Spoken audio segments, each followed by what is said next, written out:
Alright. So ध्यान में रखना, we have covered lot of gaseous state chapter up to this point. ठीक है ना. हमने गैशियस लॉज देखे है ना, Boyle's law, Charles law, Avogadro's law, वो सारे लॉज देखे. Then we saw the entire combined gas equation PV equal to nRT, उसका application देखा. Okay. Then we moved on to our discussion on kinetic theory of gases. Kinetic theory of gases के postulates देखे और उसके बाद we saw certain equations, isn't it? उसी में अपना speeds of the gases आए. Okay. RMS speed, average speed और most probable speed, इसके equations देखे थे अपन ने. इसका so ये सब कुछ अपन explain कर सकते थे from Maxwell-Boltzmann distribution graph. ठीक है. And the last thing we actually saw was basically degree of freedom. Okay, degrees of freedom देखा अपन ने diatomic और triatomic molecules में किस तरह के degrees of freedom होते हैं. ठीक है. Now we're gonna change gear again. हम लोग अभी थोड़ा सा और अलग चीज़ देखने वाले हैं. This is also related to gas equation, but it is not about the ideal gas equation. Remember that जो अपना equation था PV equal to nRT.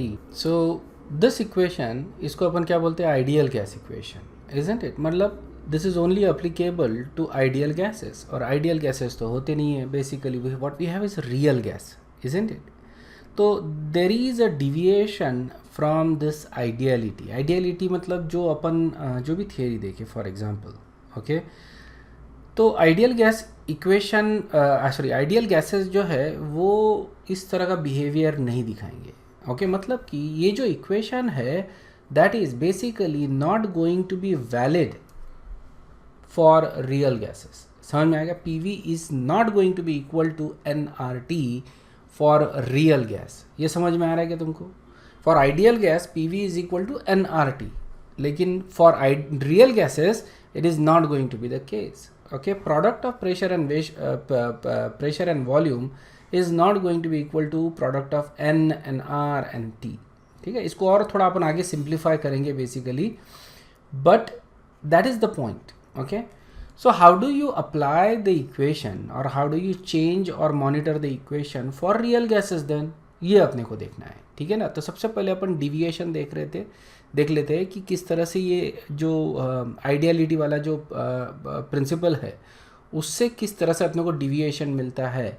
मतलब ये जो इक्वेशन है, why this becomes not applicable for real gases. Okay. तो देखो हमने ये इक्वेशन देखा. Okay. We observe that it is found that the behaviour of real gases deviates from that of the ideal gases. ठीक है ना. Ideal gases और real gases का जो बिहेवियर है वो अलग होता है बेसिकली. तो जो बिहेवियर है रियल गैसेस का, it deviates from ideal gases at low temperature and high pressure.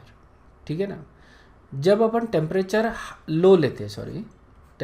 जब अपन लो लेते हैं एंड प्रेशर जब अपन हाई लेते हैं, जब ये कंडीशन लेते हैं अपन, तो इसेंशियली जो इक्वेशन अपना P V is equal to n R T, that becomes unapplicable. Okay. Specifically at low temperature and high pressure. अगर मैं उल्टा करता हूँ, okay, for example if I take low pressure and high temperature, ये condition में, तो ये condition में मैं अप्लाई कर सकता हूँ condition.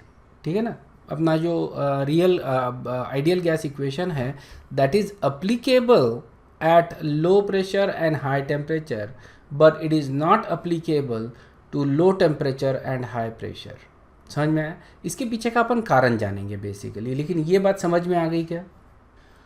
So what we know basically कि अगर मैं ग्राफ प्लॉट करता हूँ, okay, P versus PV. Okay. This is nothing but Boyle's graph. Okay. Boyle's graph है. तो अगर मैं ग्राफ प्लॉट करता हूँ of P versus PV, okay, product of PV क्या रहेगा, कांस्टेंट एट ऑल प्रेशर, है ना. मतलब यहाँ पे लो प्रेशर है. This is the point where there is a low pressure. और जैसे जैसे मैं प्रेशर बढ़ाता हूँ, product of PV should always come out to be constant. Okay. जैसे जैसे मैंने प्रेशर बढ़ाया वैसे वैसे क्या होगा, वॉल्यूम कम होगा. Remember that. ओके.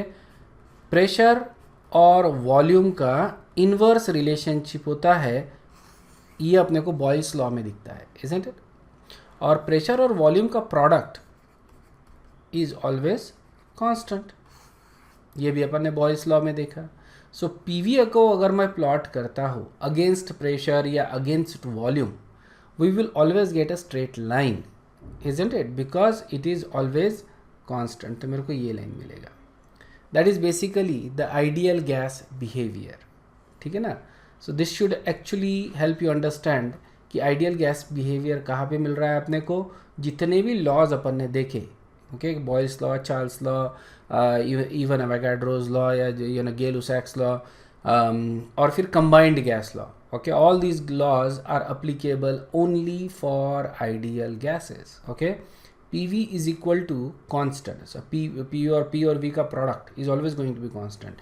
अपन इसको plot करते हैं, इसको अपन बोलते हैं Boyle's law, Boyle's graph, yeah। Now what happens with the real gases is actually not, you don't get a straight line like this, okay।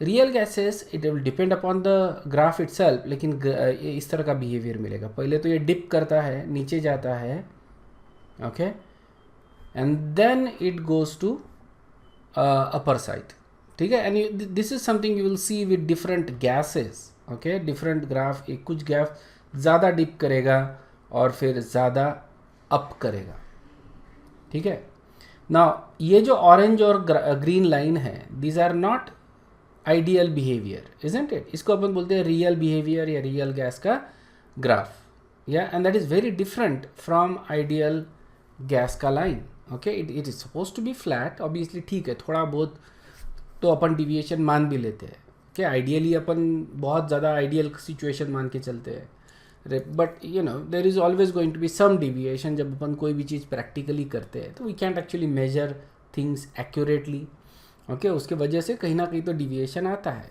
Those deviations are okay within the experimental limitation. जो भी अपन experiment करते हैं उसमें जो थोड़ा बहुत deviation आता है, plus minus few percent, okay, 2, 3 और 5%, that is acceptable, okay. That उसको भी अपन आइडियल कंडीशन में ही मान के चलेंगे। बट ये जो डिविएशन आ रहा है, this is a huge deviation from ideal behaviour, isn't it. Now this is basically an observed fact, okay. हमने देखा कि हम जब रियल गैसेस लेते हैं, ओके, और एक टेम्परेचर सेट करते हैं और उसके ऊपर अपन कोई जैसे अपन ने रूम टेम्परेचर पे कर लिया, ठीक है ना। प्रोडक्ट ऑफ प्रेशर और वॉल्यूम अपन ने मेजर किया at a very low pressure, और फिर प्रेशर बढ़ाते गए, ठीक है ना। और बहुत हाई प्रेशर, मतलब 1000 ATM 1500 ATM तक उसको मेजर करते गए। So what we'll get, it is this type of graph, okay. Product of pressure and volume is not always constant, ठीक है। Sometimes it shows negative deviation, इसको अपन बोलते हैं negative deviation, और ये समझ में आना चाहिए क्यों बोल रहे हैं अपन इसको negative deviation। और इधर जो आ रही लाइन्स, इनको अपन बोलते हैं positive deviation। और ये समझ में आ रहा है तुमको क्यों? क्योंकि ये नीचे जा रहा है, नेगेटिव की तरफ जा रहा है, इसलिए नेगेटिव डिविएशन, और ये ऊपर जा रहा है, पॉजिटिव की तरफ जा रहा है, इसलिए पॉजिटिव डिविएशन। तो रियल गैसेस जो है वो जनरली पहले नेगेटिव डिविएशन और बाद में पॉजिटिव डिविएशन दिखाते हैं। इसमें एक्सेप्शन है हाइड्रोजन एंड हीलियम। ये दो गैसेस जो होते हैं, अगर मैं इनको प्लॉट करूँ यहाँ पे, अगर मैं इनके लाइंस अगर प्लॉट करूँ तो वो मेरे को इस तरह के दिखेंगे, okay, hydrogen and helium, something like this, या let's say this is hydrogen and this is helium. तो ये क्या दिखा रहा है अपने को? कंप्लीटली पॉजिटिव डिविएशन, कहीं पे भी नेगेटिव डिविएशन नहीं आ रहा है। ये ग्राफ भी मैं तुमको आगे दिखाऊंगा basically, but just make sure कि you understand all the other gases, पहले नेगेटिव डिविएशन फिर positive deviation, and two gases hydrogen and helium they always show positive deviation, okay, they don't show negative deviation at all. ना हमको deviation क्यों आता है वो भी समझना है, ठीक है ना। सबसे पहले क्यों डिविएशन क्यों आ रहा है, उसके बाद ये नेगेटिव डिविएशन पहले क्यों आ रहा है, पॉजिटिव डिविएशन ये बाद में क्यों आ रहा है। अब पहले की बात अगर बोले तो अगर मैं ये पोजीशन देख लूँ, ओके, और ये वाला पोजीशन इनको टैग करो, this is a low pressure condition and this is a high pressure condition, बराबर है कि नहीं। तो क्या हम बोलेंगे क्या कि at low pressure there is a negative deviation and at high pressure there is a positive deviation. क्या मैं ये बोल सकता हूँ क्या? Is that a logical thing to say? Low pressure पे क्या मिल रहा है अपने को? नेगेटिव डिविएशन, और हाई प्रेशर पे क्या मिल रहा है? Positive deviation.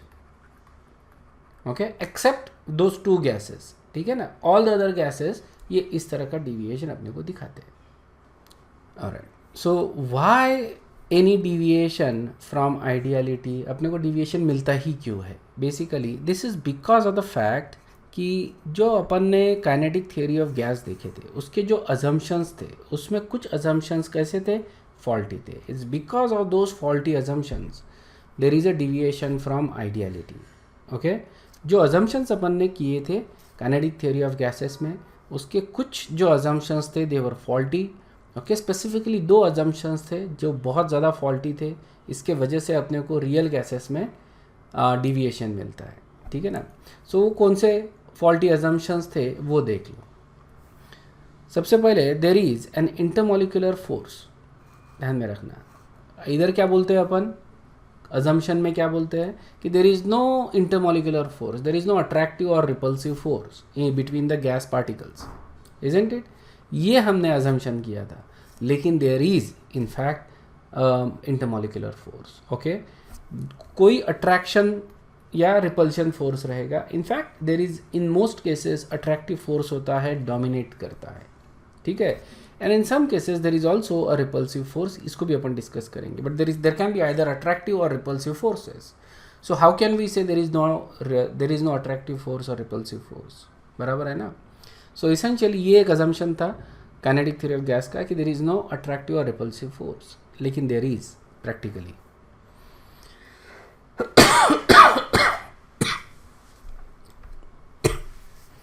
सेकंड एक अजम्पशन अपन ने किया था काइनेटिक थ्योरी ऑफ गैस में, वो ये कि the volume of the gas particle is negligible.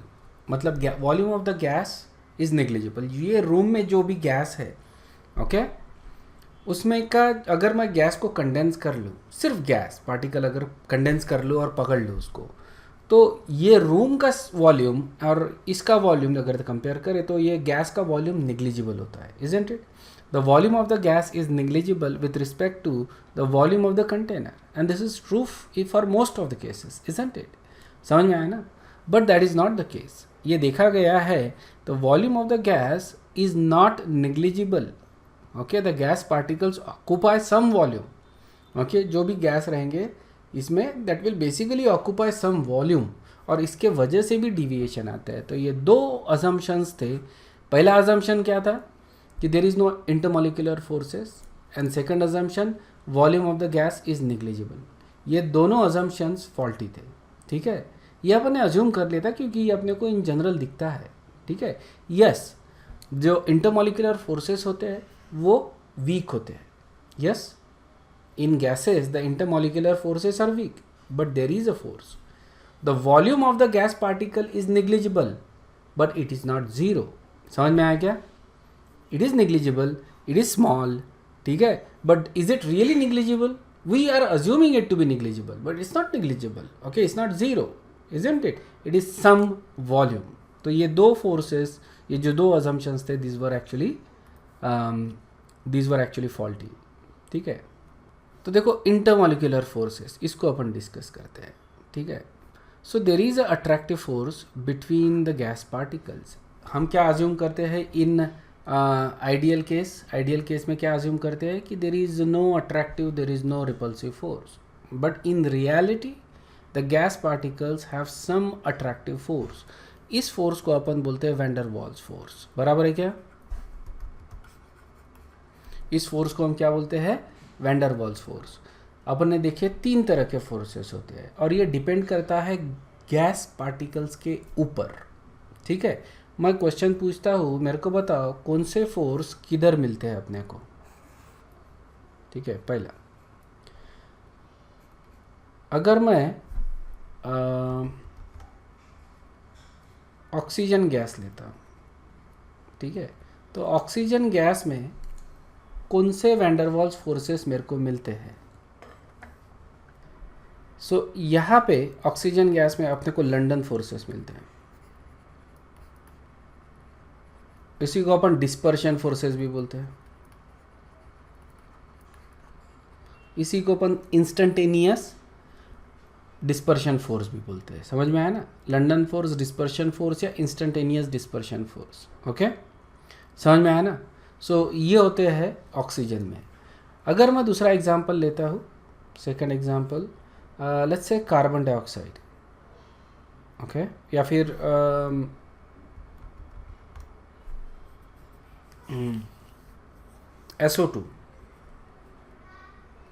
SO2 gas लेता हूँ, तो SO2 में कौन से फोर्सेस रहेंगे?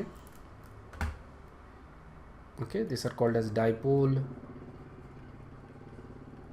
Dipole forces. इसको अपन किसॉम फोर्सेस भी बोलते हैं। ओके, और थर्ड फोर्स जो होता है, जैसे मैंने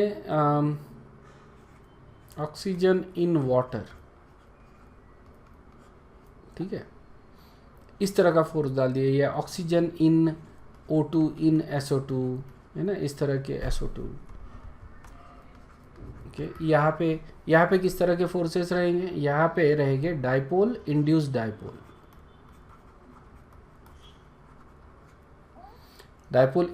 डाइपोल फोर्सेस। समझ में आ गया क्या? Is this clear? These are the 3 dipole forces, van der Waals forces we have, London forces, dipole forces and dipole induced forces. ठीक है ना। सो ऑब्वियसली वी नो इसमें कि डाइपोल फोर्सेस सबसे ज़्यादा स्ट्रांग होते हैं, इजंट इट? डाइपोल फोर्सेस सबसे ज़्यादा स्ट्रांग, उसके बाद डाइपोल, इंड्यूस्ड डाइपोल, और सबसे वीक जो फोर्सेस होते हैं वो लंदन फोर्सेस या डिस्पर्शन फोर्सेस जिसको बोलते हैं अपन, that is the weakest force. Okay, ये भी अपने को मालूम रहना चाहिए। ठीक है ना। होता क्या है कि ऑब्वियसली रियल गैस में देर इज़ अट्रैक्टिव फोर्स, लेकिन आइडियल गैस में अगर देखा जाए, this is the situation for ideal gas, there is no attractive force. बराबर है। अब मान लो कि ये गैस मॉलिक्यूल जो है वो आ रहा है और वो बम्बार्ड कर रहा है on the wall of the container. जब ऐसा होता है तो प्रेशर एक्सर्ट होता है, isn't it? That's where the pressure gets exerted when the molecule collide with the walls of the container. Okay, तब जाके प्रेशर एक्सर्ट होगा। ठीक है, and that's the pressure we actually measure. लेकिन हो क्या रहा है यहाँ पे रियली, आप सोचो, देर इज़ अट्रैक्टिव फोर्स, बराबर, इस तरह का अट्रैक्टिव फोर्स है। तो ये जो मॉलिक्यूल है, मान लो एक कॉर्नर पे मॉलिक्यूल है, ये वॉल है basically, that is the wall, ठीक है ना, और यहाँ पे एक कॉर्नर पे ये मॉलिक्यूल है, और ये अभी जा रहा है वॉल को हीट करने के लिए, मतलब अपना प्रेशर एक्सर्ट करने के लिए जा रहा है। ठीक है, लेकिन उसके आजू बाजू में there are other gas particles, और इनका अट्रैक्टिव फोर्स रहेगा, isn't it? There is attractive force between these gas particles. Okay, van der Waals forces रहेंगे, जो भी रहेंगे, जिस तरह के भी रहेंगे, 3 में से कोई भी रह सकते हैं, but there is going to be van der Waals force, isn't it? अब हो क्या रहा है, when this is going to collide with the walls of the container, at the same time ये जो मॉलिक्यूल्स है, ये मॉलिक्यूल्स उसको पुल कर रहे हैं अपने तरफ, बराबर है कि नहीं है?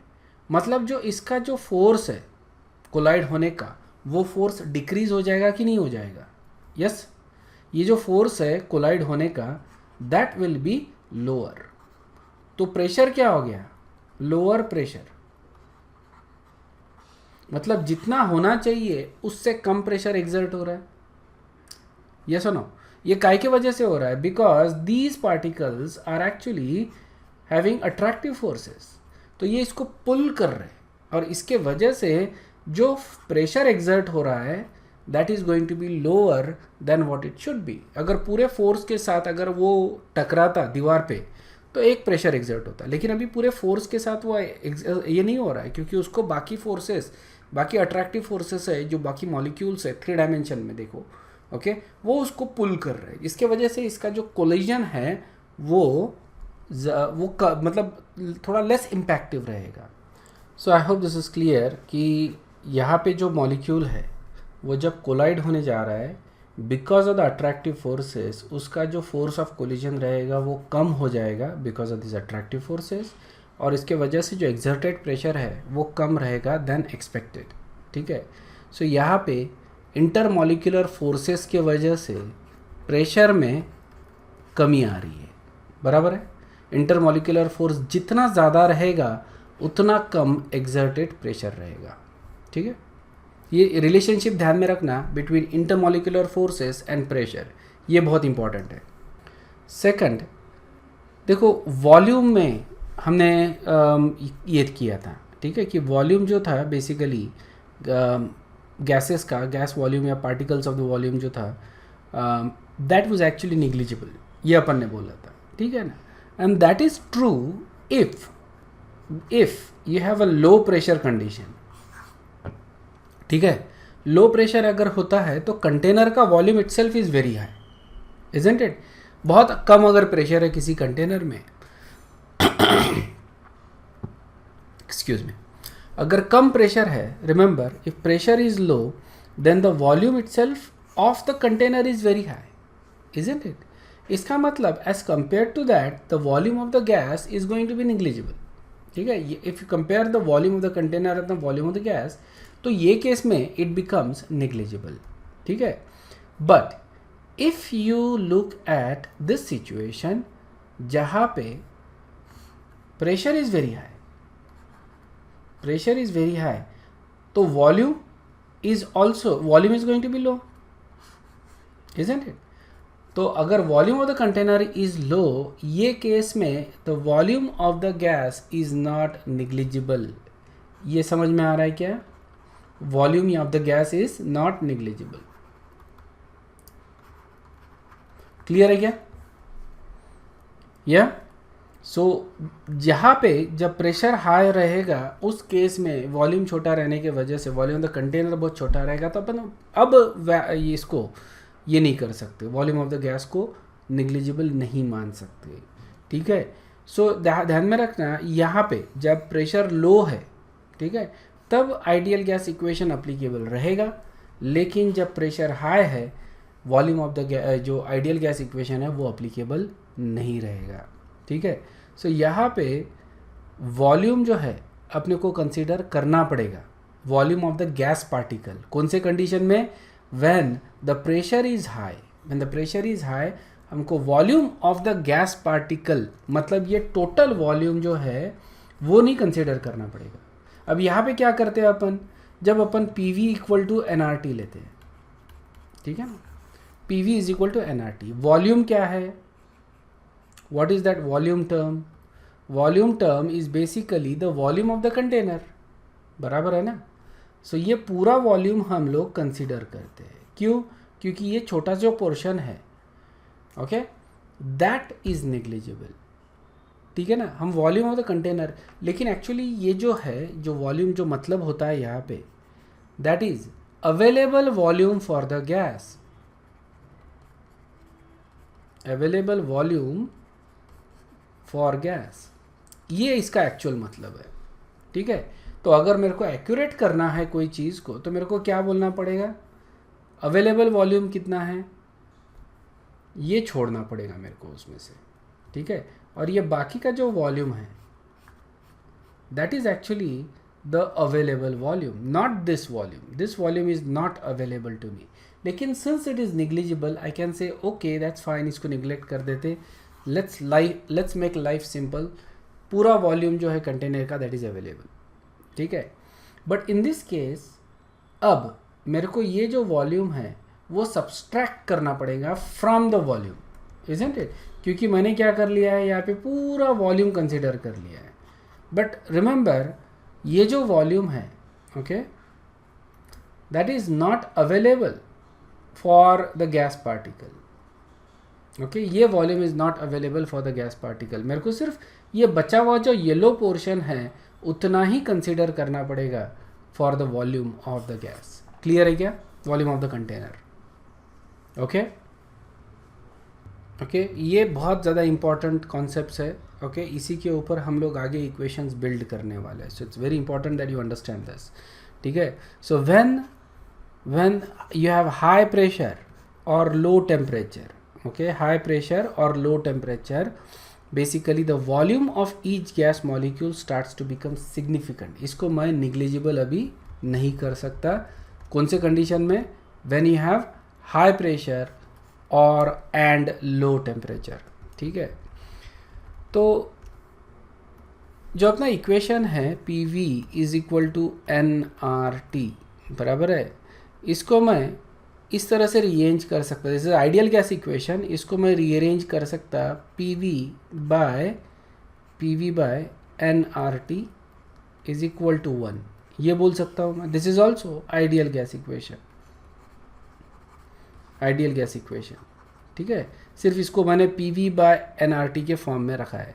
For 1 mole of gas n is going to be equal to 1, तो मैं बोल सकता हूँ PV by RT for 1 mole of gas is going to be equal to 1. Okay, ideal gas equation में PV बाय RT का जो ratio रहेगा that is going to be equal to 1 always. समझ में आया? PV बाय RT का जो ratio रहेगा ये 1 आएगा.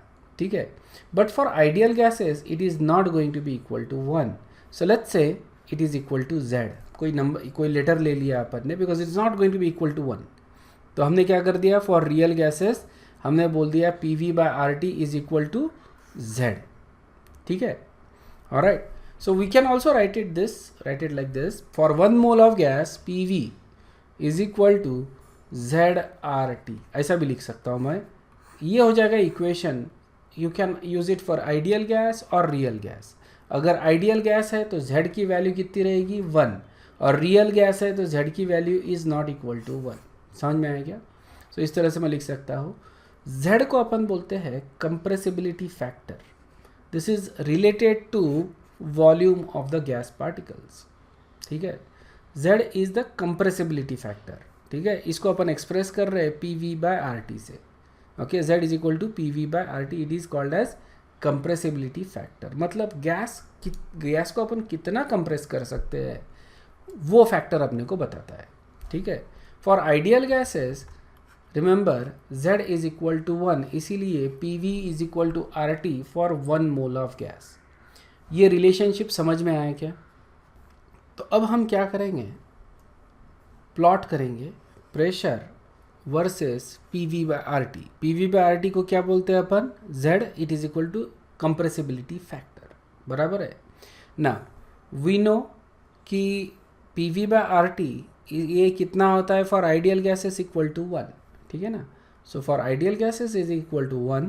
तो मैं अगर प्लॉट करूँगा तो मेरे को स्ट्रेट लाइन मिलेगा. PV by RT is equal to 1. Okay, that is the ideal gas behavior.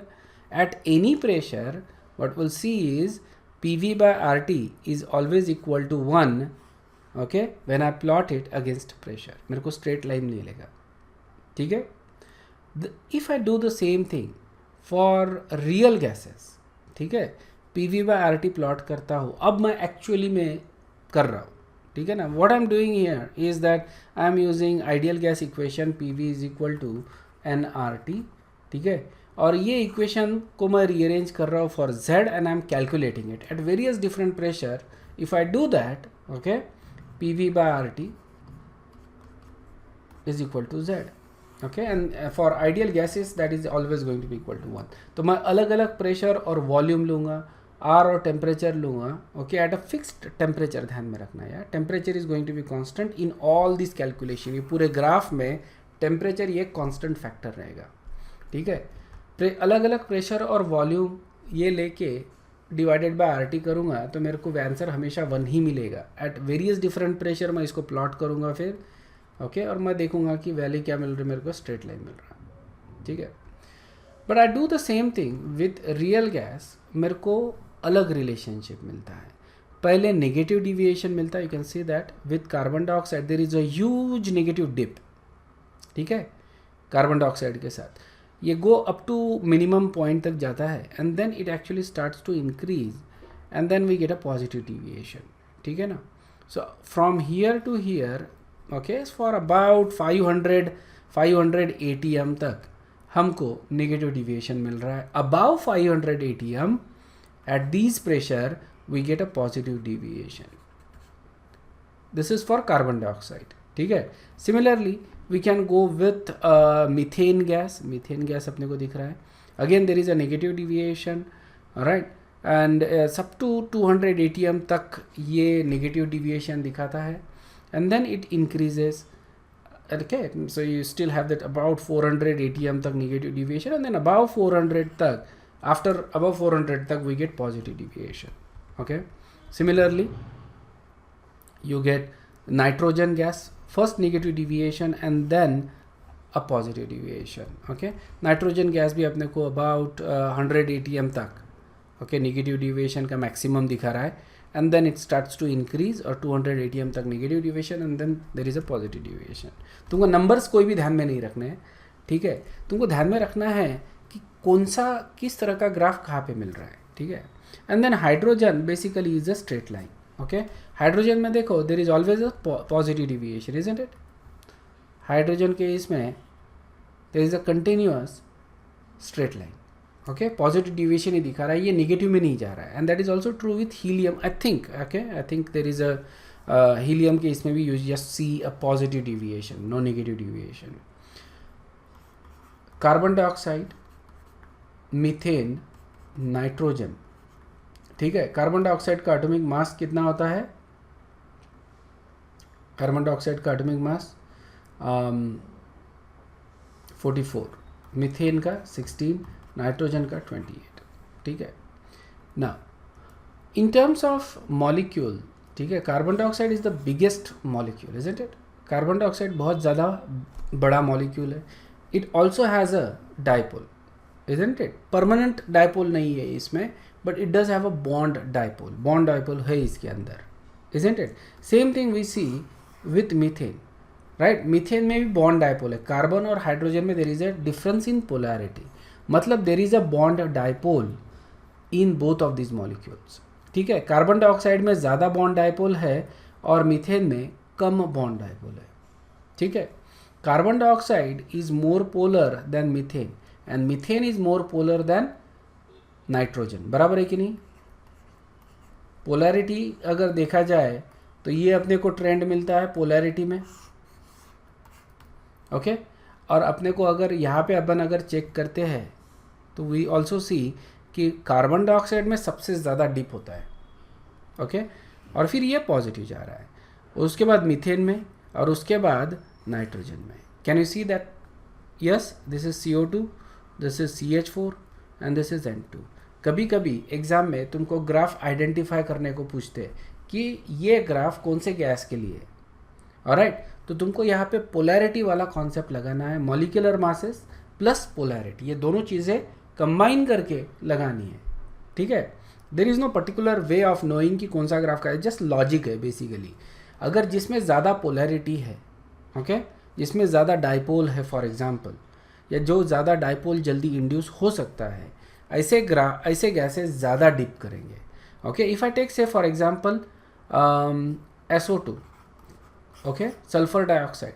तो सल्फर डाइऑक्साइड का ग्राफ मेरे को बताओ, ये जो ब्लू लाइन है इसके नीचे रहेगा या इसके ऊपर रहेगा? ये अपने को प्रिडिक्ट करते आना चाहिए, ध्यान में रखना. सो देखो, ये जो सल्फर डाइऑक्साइड है इसका शेप होता है बेंट. ये अपन ने देखा है यहाँ पे, कहाँ पे? We have seen this in chemical bonding, बराबर है, ऑलरेडी देख चुके हैं. And it also has a permanent dipole. Carbon dioxide में लीनियर रहने के वजह से there is no permanent dipole.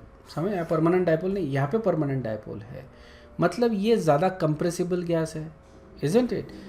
तो ये जो रहेगा ये ज़्यादा डिप करेगा, समझ में आया? तो इसके नीचे आएगा वो, ठीक है. जो भी ग्राफ आएगा exactly, but we don't know exactly किस तरह का ग्राफ आएगा. वी कैन प्रिडिक्ट कि ये CO2 के नीचे रहेगा बेस्ड अपॉन द पोलैरिटी. और इसी तरह के क्वेश्चन तुमको एग्जाम में पूछे जा सकते हैं, ठीक है. So you should be ready for this, okay, to be able to predict what happens with different gases actually, ठीक है. ऑक्सीजन थोड़ा सा मेरे को लगता है, क्योंकि नाइट्रोजन से हेवी है ना, तो ये यहाँ पे आएगा ऑक्सीजन, ओके. इस तरह का ये ऑक्सीजन का ग्राफ रहेगा hopefully, okay. We don't know for sure, but you know something below nitrogen, above methane, okay, क्योंकि ऑक्सीजन में पोलैरिटी नहीं है बट इसका मॉलिक्यूलर मास ज़्यादा है, बड़ा मॉलिक्यूल है as compare to nitrogen, so it is going to be slightly below the nitrogen. ठीक है, so P is equal to P by R T, इसको अपन क्या बोलते हैं, कंप्रेसिबिलिटी फैक्टर, इसको अपन इंडिकेट करते हैं by Z, and you can see that this is compressible, isn't it, this is compressible, क्योंकि ये निगेटिव डिविएशन दिखा रहा है, so this is highly compressible. Okay, so ये जो फैक्टर है ये अपने को बताता है कि कौन सा गैस ज़्यादा कंप्रेसिबल है। यहाँ पे क्लियरली दिख रहा है अपने को carbon dioxide gas has the highest compressibility, then methane, okay, and then nitrogen in terms of compressibility. ठीक है ना, तो ये अपने को ट्रेंड यहाँ पे दिखता है from the graph itself. Okay, hydrogen gas is least compressible, पूरा पॉजिटिव डिविएशन दिखा रहा है। ओके, लीस्ट कंप्रेसिबल कौन है,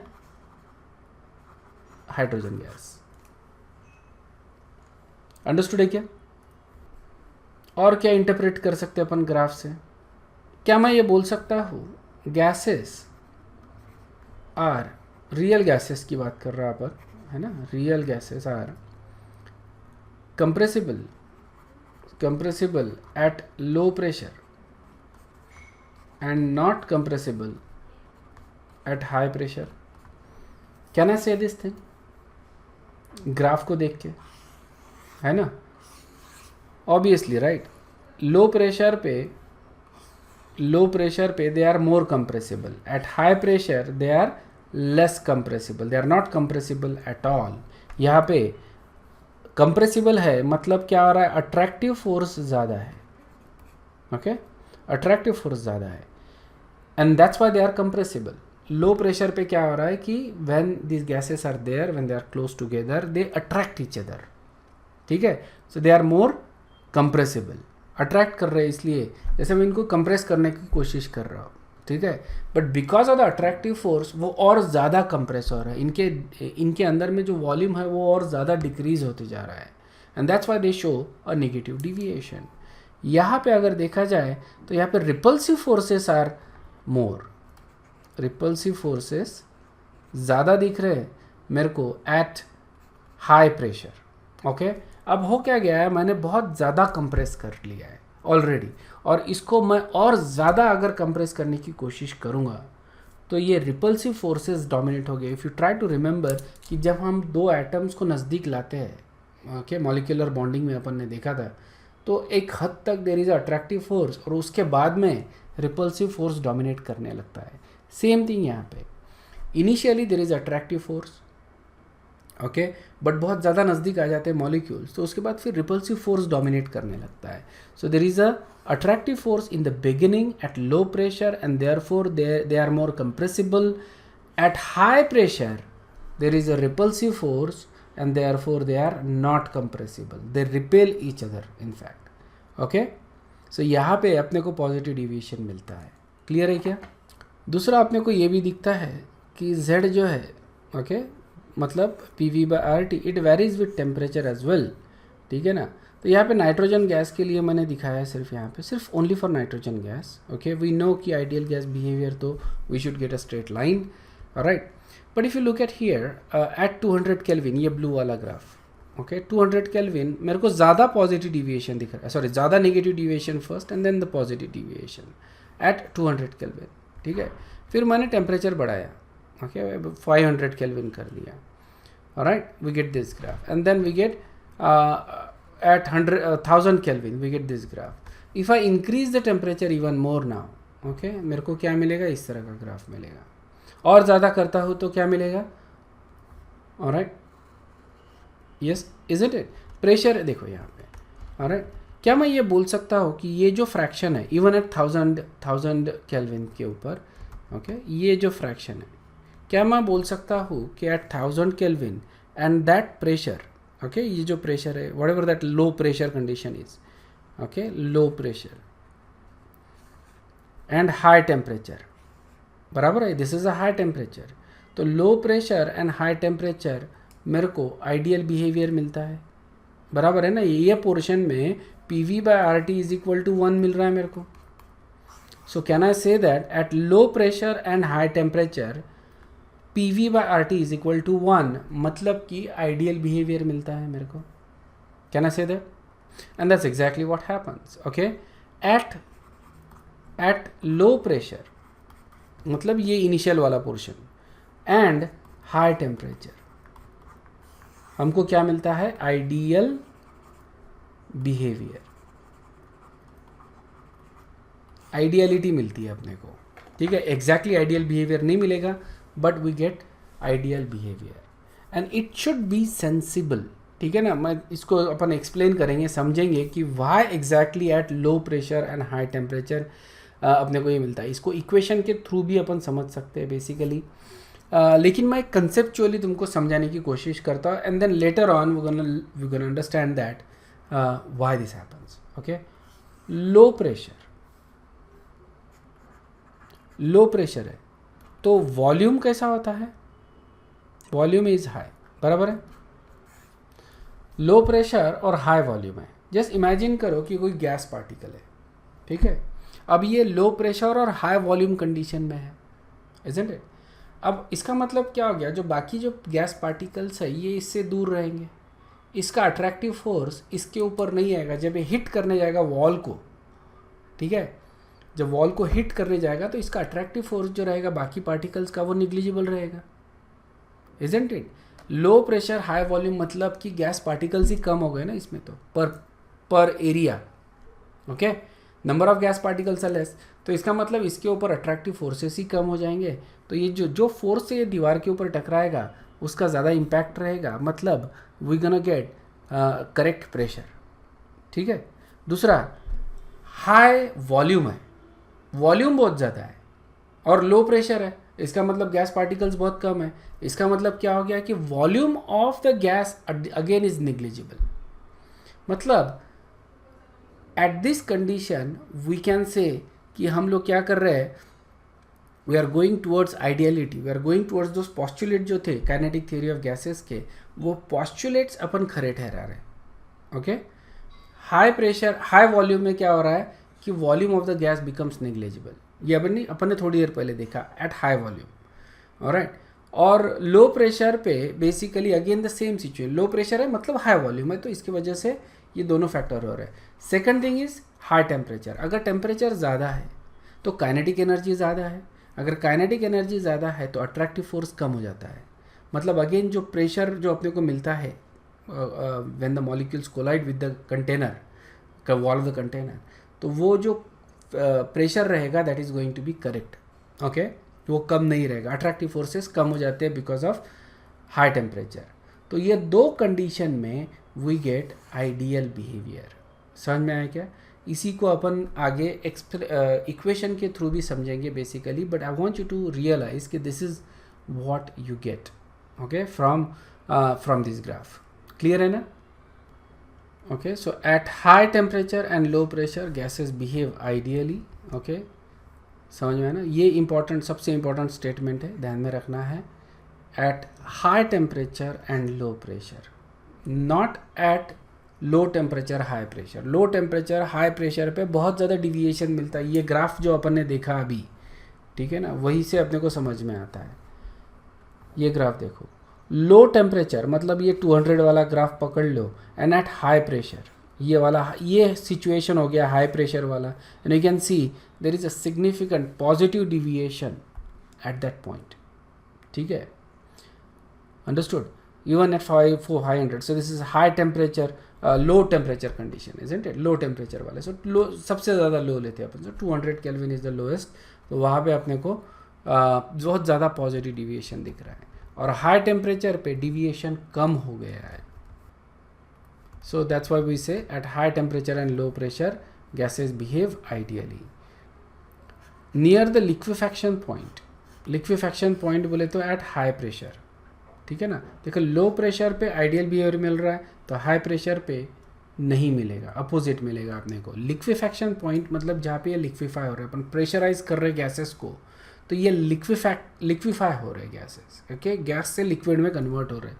at this point there is a greater deviation from ideal behaviour, क्योंकि रिपल्सिव फोर्सेस ज़्यादा है. ठीक है ना? And eight low temperature and high pressure gases behave non ideally, बहुत ज़्यादा नॉन आइडियल बिहेवियर मिलेगा अपने को at this point. Okay, remember that initial negative slope, मतलब नेगेटिव डिविएशन जो मिल रहा है that is because of the attractive forces between the gas particle. ठीक है, जो नेगेटिव डिविएशन मिल रहा है अपने को, इनिशियल जो डिप मिलता है, ओके, दैट पर्टिकुलर पॉइंट, ये काय के वजह से हो रहा है, कोई भी ग्राफ ले लो, ठीक है, at any temperature, it doesn't really matter, this is basically because of attractive force. और पॉजिटिव डिविएशन काय की वजह से मिल रहा है, बिकॉज ऑफ रिपल्सिव फोर्स।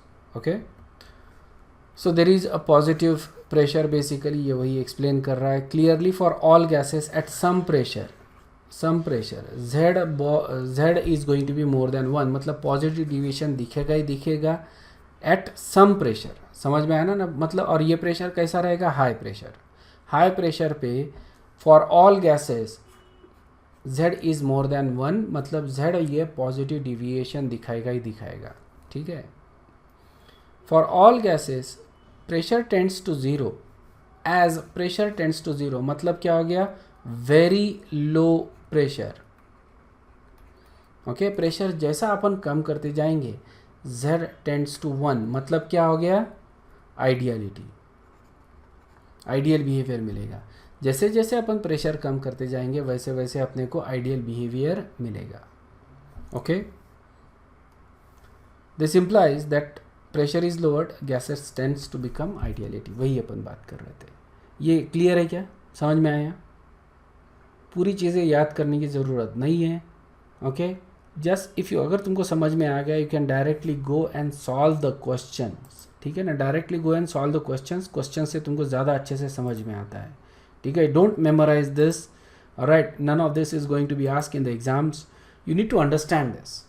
ठीक है ना, ग्राफिकली और व्हाटएवर, राइट। सो ग्राफ बहुत अच्छा है, ग्राफ को अगर तुम अच्छे से ध्यान में रखोगे और ग्राफ को समझने की कोशिश करोगे तो बहुत ज़्यादा अच्छे से तुमको समझ में आएगा। इसीलिए मैंने ग्राफ से ही एक्सप्लेन करने की कोशिश किया इसको। और z को अपन कैलकुलेट कर सकते हैं इस तरह से, z is equal to volume of real gas divided by volume of ideal gas. ठीक है, मतलब कि क्या कर रहे हैं अपन, z निकाल रहे हैं अपन किसी गैस के लिए। ठीक है, तो अपन क्या करेंगे, PV is equal to nRT ये लेंगे और वॉल्यूम अपन निकालेंगे at particular pressure and particular temperature, उसका वॉल्यूम निकालेंगे और उसी टेम्परेचर पे इसका वॉल्यूम देखेंगे एक्सपेरिमेंटली। ठीक है ना, एक्सपेरिमेंटली उसी टेम्परेचर पे उसका वॉल्यूम निकालेंगे, तो एक्चुअल ओवर आइडियल का जो रेशो रहेगा that is going to give you the value of z। Remember z is a compressibility factor, ये अपने को बताता है कि गैस कितना कंप्रेसिबल है। ओके, अगर मान लो z की वैल्यू मोर देन 1 है, ये ध्यान में रखना। Okay, if z is more than 1, remember this. Okay, so इसका मतलब क्या हो रहा है, तुम पॉजिटिव स्लोप में आ रहे हो। z इज मोर देन 1 का मतलब क्या हो गया, पॉजिटिव डिविएशन। पॉजिटिव डिविएशन का मतलब क्या होता है, रिपल्सिव फोर्स, बराबर है ना। Try to imagine the graph, आंखों के सामने ग्राफ लाओ, विजुअलाइज करो ग्राफ को। z मोर देन 1 कहाँ आता है, ऊपर में, इजंट इट, मतलब पॉजिटिव डिविएशन आ रहा है, मतलब रिपल्सिव फोर्सेस है। ठीक है, इसका मतलब क्या हो गया, अगर किसी गैस के लिए या किसी भी कंडीशन में z वो मोर देन 1 अगर आता है तो ये रहेगा रिपल्सिव फोर्स। ठीक है, तो gas it will have large amount of repulsive force, इसमें बहुत ज़्यादा रिपल्सिव फोर्स रहेंगे and this is the case at high pressure. ठीक है, अगर z लेस देन 1 आता है, ओके, मतलब अभी तुम लेफ्ट हैंड साइड में नीचे की तरफ आ रहे ग्राफ में, इजंट इट, इसका मतलब क्या हो गया कि this is actually negative deviation. Okay, negative deviation का मतलब क्या होता है, अट्रैक्टिव फोर्स। तो z अगर लेस देन 1 है तो अट्रैक्टिव फोर्स डोमिनेट करेंगे, z अगर मोर देन 1 है तो रिपल्सिव फोर्स डोमिनेट करेंगे। ठीक है, अगर मैं वॉल्यूम कांस्टेंट रखता हूँ गैस का तो I can also calculate z by P real by P ideal. Okay, real pressure और आइडियल प्रेशर का रेशो लेके मैं z को कैलकुलेट कर सकता हूँ, और z अगर मोर देन 1 आता है तो मेरे को पता चलता है रिपल्सिव फोर्स है, z अगर लेस देन 1 आता है तो मेरे को पता चलता है there is a more attractive force in this gases. तो देखो तुम सोच रहे होगे कि ये सब क्यों करना पड़ता है, ठीक है ना। Remember that we have this dipole वाला फोर्सेस, ठीक है ना। डायपोल फोर्सेस से अपने को पता चलता है अट्रैक्टिव फोर्स होना, but it's a theoretical concept. Practically कैसे पता चलेगा? देयर इज एक्चुअली अट्रैक्टिव और रिपल्सिव फोर्स यूजिंग दिस, ठीक है ना। डायपोल जो अपनी थियरी है उसको वेरीफाई करने के लिए हम लोग इसको यूज़ करते हैं। डायपोल से हम प्रेडिक्ट करते हैं कि इसमें अट्रैक्टिव फोर्स होना चाहिए, इसको इसमें रिपल्सिव फोर्स होना चाहिए, ठीक है। किस तरह का वैन डर वाल्स फोर्स होना चाहिए, डायपोल से अपन पता करते हैं, राइट। और उसको वेरीफाई करते हैं यूजिंग दिस। अगर आपने प्रेडिक्ट किया कि there is a attractive force, तो z की वैल्यू कैसी आनी चाहिए? लेस देन 1 आनी चाहिए एट दैट टेम्परेचर, तो जाके हो गया उसमें अट्रैक्टिव फोर्स। क्लियर है क्या ये? ठीक है। There is a review question, pick the correct option. Easy है, अभी जो अपन ने सीखा है उसी के ऊपर बेस्ड है, जल्दी आंसर करो। सो यहाँ पे z मोर than 1 implies repulsive force. z मोर देन 1 मतलब पॉजिटिव डिविएशन मतलब रिपल्सिव फोर्स, ये करेक्ट है, ठीक है। z less than 1 implies that they gases would liquefy easily. सोचो अभी यहाँ पे अभी थोड़ा सा घुमा के पूछ लिया। z लेस देन 1 मतलब अट्रैक्टिव फोर्स है ना, अट्रैक्टिव फोर्स है। यहाँ पे अपने को नेगेटिव डिविएशन मिल रहा है ना, z less than 1 means negative deviation means attractive force. और अगर अट्रैक्टिव फोर्स है तो इजीली लिक्विफाई होंगे कि नहीं होंगे? Yes, they will easily liquefy, ठीक है। This part was application based, ठीक है। सो करेक्ट आंसर क्या रहेगा इसका? C, that is the correct answer. Okay, quickly अपन कंपैरिजन देख लेते हैं between ideal and real gas. Ideal gas क्या होता है? The one that actually obeys the ideal gas equation, PV is equal to nRT, ये ओबे कर रहा है ideal gas. Real gas will not obey ideal gas equation, मतलब PV is not equal to nRT, okay. ये हो गया real gas, ठीक है। Ideal gases obeys ideal gas equation under all pressure and temperature condition. समझ में आना? सारे प्रेशर और टेम्परेचर, मतलब at low pressure high pressure, low temperature high temperature, दोनों कंडीशन में, किसी भी कंडीशन में it will always obey, it will always follow PV is equal to nRT। लेकिन रियल गैसेस के लिए ऐसा नहीं है। रियल गैसेस क्या करेंगे? They will obey the ideal gas condition only at कौन से कंडीशन में? Low pressure and high temperature. समझ में आया ना? लो प्रेशर और हाई टेम्परेचर पे ही वो PV is equal to nRT obey करेंगे, ठीक है। सो ये डिफरेंस आ रहा है यहाँ पे, ठीक है।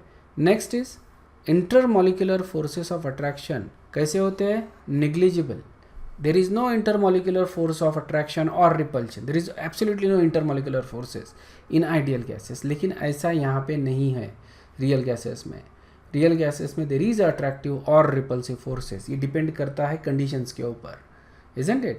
But in general when they are at large distance there is attractive force, they are very close to each other, बहुत ज़्यादा एक दूसरे के नज़दीक आ गए तो repulsive force होता है। So it is not negligible अपन बोलेंगे, ठीक है। Volume of the particle is negligible for ideal gases, ठीक है ना। Volume of the gas is negligible as compared to the volume of the container, where the volume of the gas is not negligible, okay, as compared to the volume of the container, ठीक है ना, correct है। So that is basically it is not negligible, ठीक है। इसको मैं change कर दूंगा बाद में थोड़ा। Ideal gas should not be ever be liquefied क्योंकि there is no attractive force. Remember यहाँ पे या we are saying there is no attractive force. अगर अट्रैक्टिव फोर्स नहीं है, ओके, तो क्या ये लिक्विफाई हो सकते हैं क्या? नहीं, they can not be liquefied at any condition, ठीक है। They will always be gases, permanent gases बोलेंगे इनको, ठीक है। But real gases will be liquefied, ठीक है। इसके लिए अपने को टेम्परेचर कम रखना पड़ेगा और प्रेशर ज़्यादा रखना पड़ेगा, isn't it? So then they will be liquefied, but they can be liquefied. समझ में आ रहा है ना? रिमेंबर जब लिक्विफाई करना है अपने को तो अपने को आइडियल गैस बिहेवियर से डिविएशन लाना है, ओके। तो इसका मतलब देखो लो प्रेशर और हाई टेम्परेचर पे there is ideal gas behaviour, तो लिक्विफैक्शन के लिए मेरे को क्या करना पड़ेगा? एग्जैक्टली उल्टा, high pressure and low temperature, उस केस में ये ज़्यादा आसानी से लिक्विफाई होंगे। समझ में आया ना? जितना अपोजिट बिहेवियर रहेगा, आइडियल गैसेस लिक्विफाई नहीं होते, तो मेरे को लिक्विफाई करना तो एग्जैक्टली अपोजिट बिहेवियर लाना पड़ेगा, and that is what I going to get an opposite behaviour. Okay, so essentially they will liquefy at high pressure and low temperature. ये समझ में आ गया क्या? ये जो डिफरेंसेस है ये बहुत अच्छे से पढ़ो, अच्छे से समझ लो, और इसको हो सके तो याद भी कर लो। बहुत इंपॉर्टेंट है, क्योंकि जब आंसर क्वेश्चन करते हैं ना अपन, तो कन्फ्यूजन मिटाने के लिए अपने को ये पॉइंट्स अगर याद आ जाए तो ज़्यादा अच्छे से तुम इसको आंसर कर सकते हो। ठीक है, तो यहाँ पे अभी अपन रुकते हैं। अगर कोई डाउट है तो प्लीज़ पूछो, अगर नहीं है तो तुम लोग जा सकते हो। ठीक है ना? मैं तुमको नेक्स्ट क्लास में मिलूँगा। Thank you very much, bye bye.